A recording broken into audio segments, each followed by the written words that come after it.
Have you ever sat in a room where everyone else seemed perfectly comfortable and you were reaching for a sweater, a blanket, and maybe even thinking about turning on a heater? Maybe your family laughs kindly and says, "Mom, you're always cold," while they are in short sleeves. You look at the thermostat and it's set higher than it ever was when you were younger, yet your hands and feet still feel like ice. Your nose is cold, your shoulders tense, and even on days that look warm and sunny, you find yourself layering up. You might joke about it, well, that's what happens when you get old. But late at night, when you're lying in bed in socks and extra covers, you may silently wonder, why is this happening to me? And does it say anything about how long I'll be able to live like this? After 60, 70, and beyond, many people notice a change. The same temperatures that once felt fine now feel chilly. You sit in the same living room where you raised your children, but now you need a throw blanket for your legs. In the grocery store, the freezer aisle feels like a punishment. At church or social events, you're looking for the warmest seat, near a sunny window or far from the air conditioner. Part of you tells yourself it's just old age, but another part quietly wonders, is my circulation getting worse? Is my heart not as strong? Is there something wrong with my thyroid or my blood? Is feeling cold all the time a sign that my body is wearing out faster? Does it mean anything about how long I'll live? Those questions are not silly or dramatic. They are wise. Your body is sending you a very clear signal. Something is different now. What you don't have is a calm explanation. Most doctors are busy. They may shrug and say, "Seniors just feel cold," and move on. Meanwhile, you're left with blankets and worries. This video is not here to scare you, or to tell you that feeling cold means your time is almost up. It also isn't here to brush it off as nothing. The truth lives somewhere in the middle. For many older people, feeling colder than they used to is a normal part of aging. Your skin is thinner, your blood vessels react differently, your metabolism slows, and your body doesn't hold heat the same way. But in some cases, that constant cold feeling can be a clue, pointing toward things like low thyroid function, anemia, poor circulation, low muscle mass, undereating, certain medications, and even frailty that can affect how long and how well you live. If you are over 60 or 70 and you often feel cold when others don't, you might already be asking yourself, how much of this is just getting older, and how much might be a medical problem? What does being cold all the time say about my muscles, my blood, my heart, and my thyroid? Are there silent issues like anemia, undernutrition, or slow thyroid that could be making me cold and shortening my life if they're not treated? Are there safe ways to warm up my body that do more than just pile on another sweater? These are not vanity questions. They are survival questions.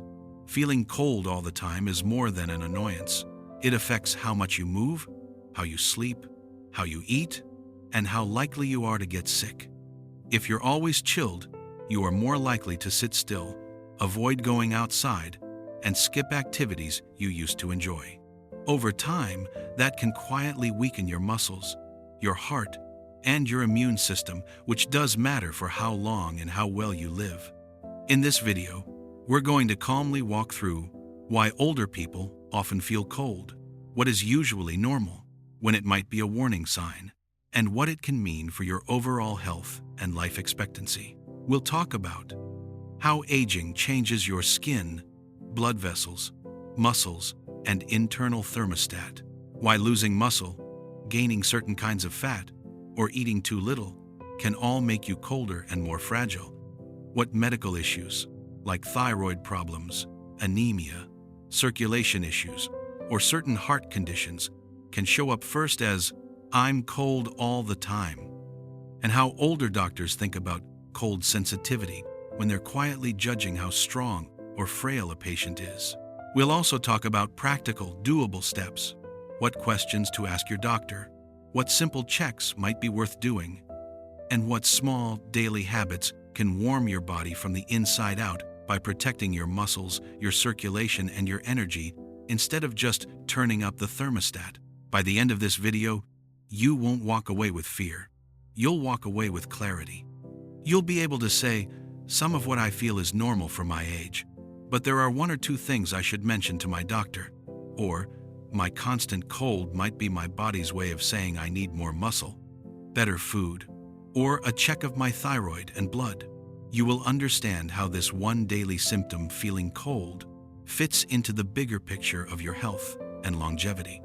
And stay with me all the way to the end, because we're going to talk about a hidden connection that many people never hear about. How being underweight, undermuscled, or quietly undernourished can make you feel cold and be one of the strongest predictors of how well you'll handle illness, surgery, or simply the next 10 years of life. Understanding that link might change the way you look at your sweater drawer and your dinner plate.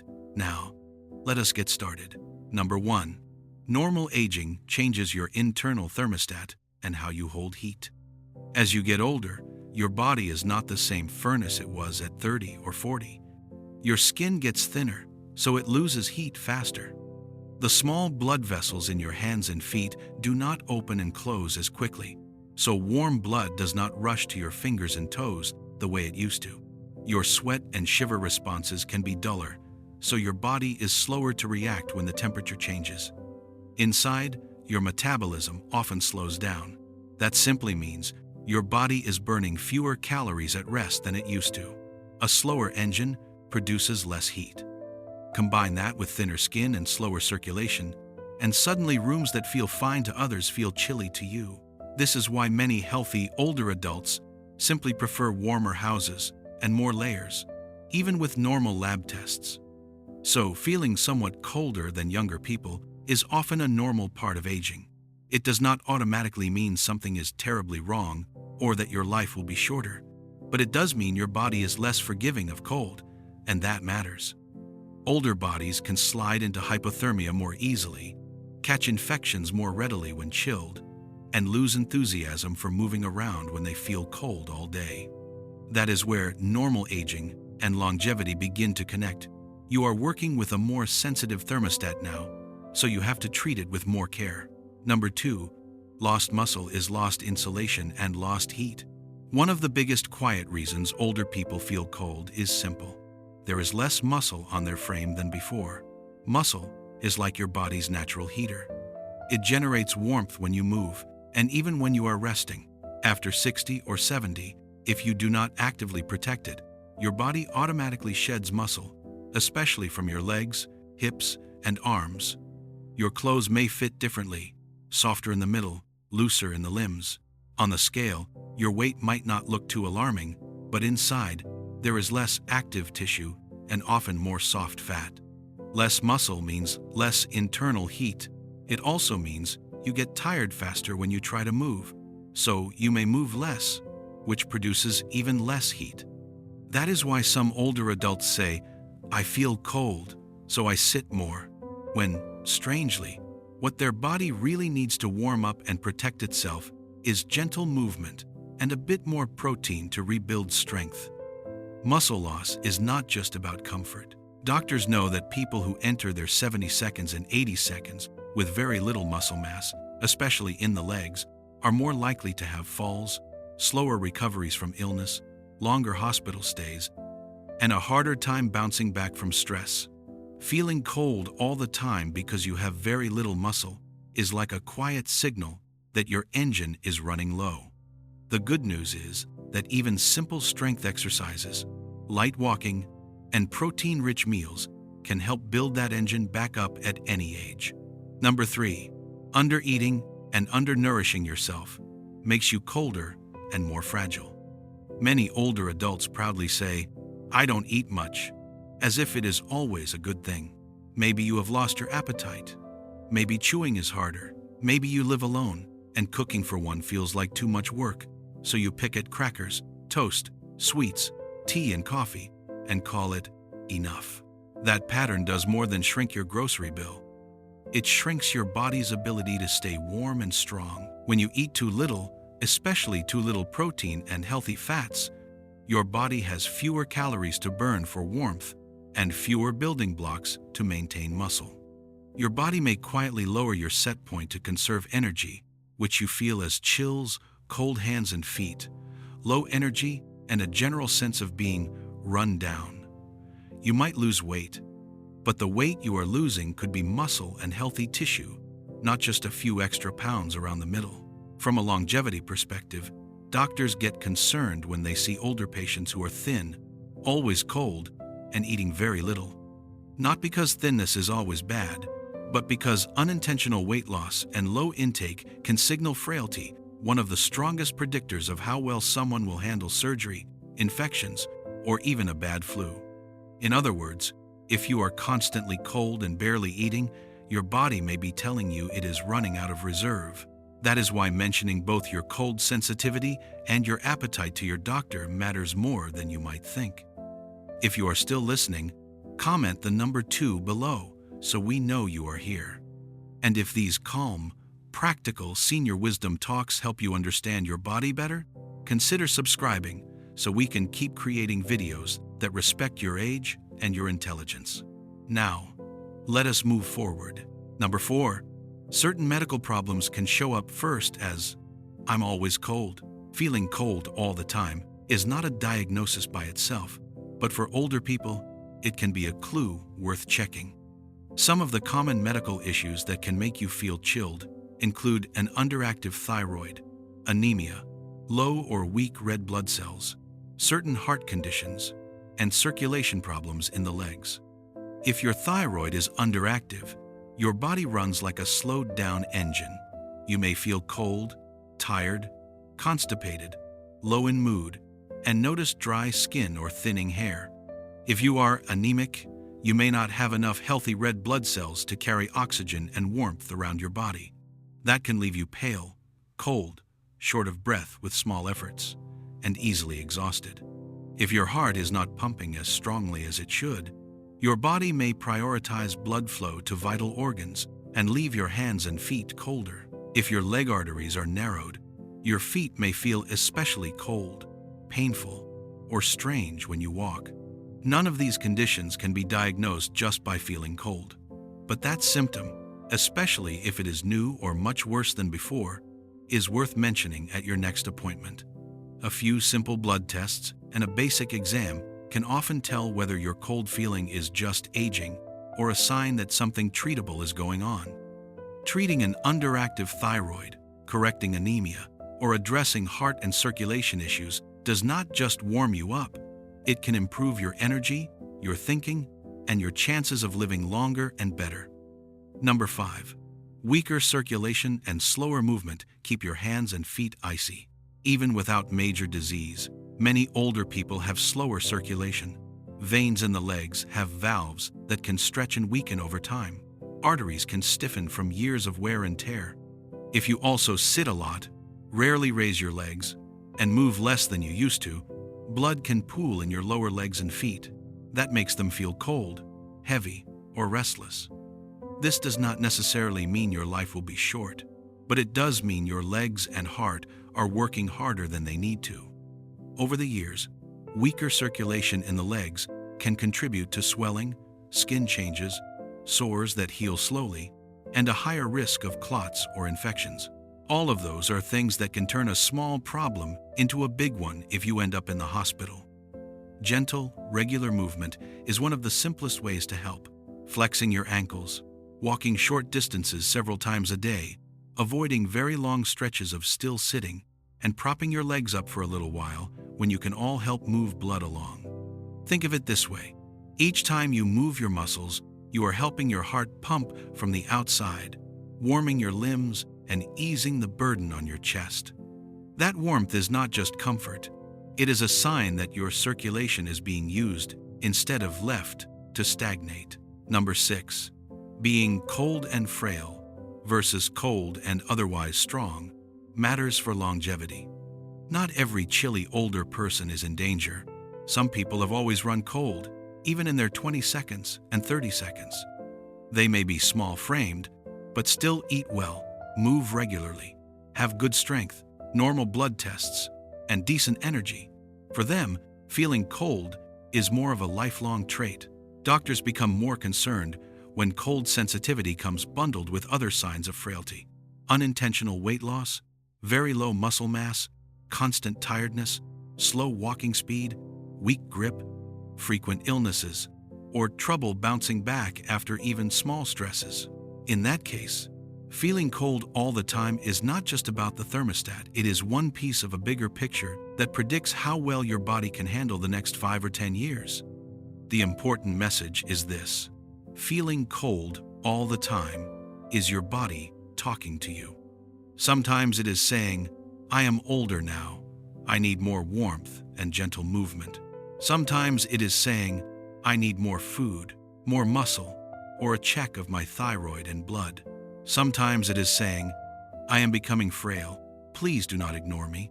Listening to that voice and getting it checked when something feels off gives you a better chance of catching problems early, strengthening what can be strengthened, and protecting not just your comfort, but the length and quality of your life.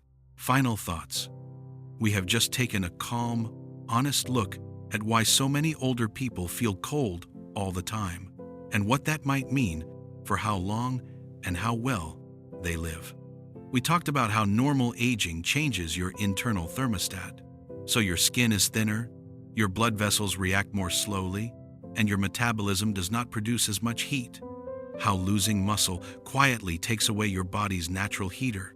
How undereating and undernourishing yourself can leave you chilled and fragile. How medical problems like low thyroid, anemia, heart or circulation issues can first whisper as, I'm always cold. How slower circulation and long stretches of still sitting keep your hands and feet icy. And how being cold and frail is very different from being cold but otherwise strong when doctors think about your future. None of this is meant to make you afraid of your own temperature. Feeling colder than younger people is, in many ways, a normal part of getting older. You have lived through decades. Your body has done faithful work for you. It is not a failure if it needs warmer rooms and extra sweaters now. What matters is whether that cold feeling is happening in a body that still has some reserve, or in a body that is quietly running on empty. Your job is not to self-diagnose. Your job is to listen and to speak up. If you felt a little shock of recognition as we talked, maybe you thought, yes, that's me. Always cold, pants loose around my legs, not much appetite. Or, my hands and feet are freezing and I mostly sit all day because moving feels hard. Take a breath. Recognition is not a sentence. It is a signpost. Your body is not scolding you. It is asking for attention. You cannot change the years behind you, but you can absolutely influence how your body will face the years ahead. A gentle next step is to turn this vague feeling, I'm just cold all the time, into a clearer story you can share. You might write down for a week when you feel coldest, morning, afternoon, or night, whether you also feel unusually tired, dizzy, short of breath, or weak, how your appetite has been, whether you have lost weight without trying, and how much you actually move each day. Then, bring that piece of paper to your doctor and say, I know older people feel colder, but this is what it looks like for me. Could we check my thyroid, my blood counts, and talk about my weight, my muscles, and my circulation? That one conversation can uncover problems that are treatable, reassure you when things are normal, and give you a plan instead of a pile of blankets and worry. At the same time, there are small things you can do at home that support warmth from the inside out. Eating enough, and not just enough calories, but enough protein and real food, gives your body fuel to burn and material to rebuild muscle. Even simple movement, standing up more often, walking the hallway, flexing your ankles, doing light leg exercises with support, helps your heart pump and your blood carry warmth into your fingers and toes. Arranging your favorite chair so your feet are supported, your posture is a bit more open, and you can easily stand up, makes it more likely you will move a little instead of staying frozen in one position all afternoon. Those changes do not replace medical care, but they work alongside it. It can also help to change the way you talk to yourself about this. Instead of saying, I'm just old and cold, nothing to be done, you might say, my body is more sensitive to cold now. That is common at my age, but it can also be a clue. I'm going to make sure I'm eating enough, moving a little, dressing warmly, and I'm going to let my doctor know instead of keeping it to myself. That shift from resignation to gentle responsibility matters more than it seems. People who stay curious and engaged with their own health, even in their 70s and 80s, often spot issues earlier and handle illness more strongly than those who simply shrug and say, "It's all just aging."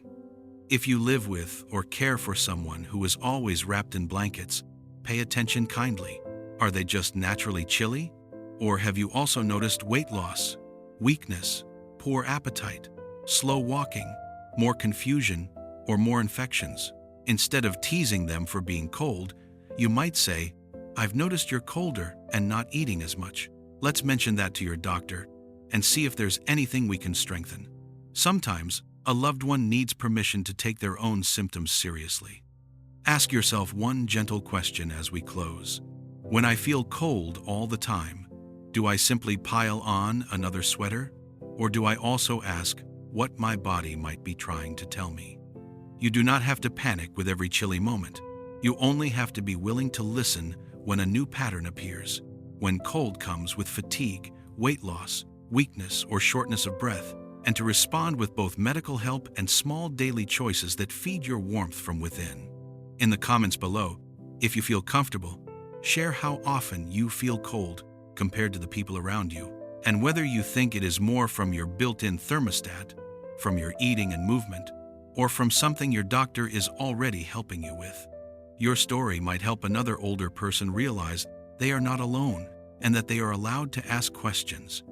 If you found this video helpful, please like, subscribe, and share it with a friend or family member who is always reaching for a blanket and quietly wondering what it means. Your support helps us keep creating calm, practical, senior wisdom so older adults can understand their bodies better and face aging with information and hope, not just worry and guesswork. Thank you for watching.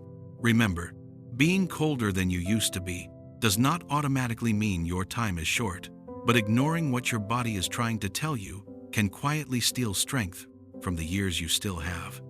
Listening now, asking for help when something feels off, and gently feeding your muscles, your circulation, and your warmth are all small, powerful ways of voting for more life in the days ahead.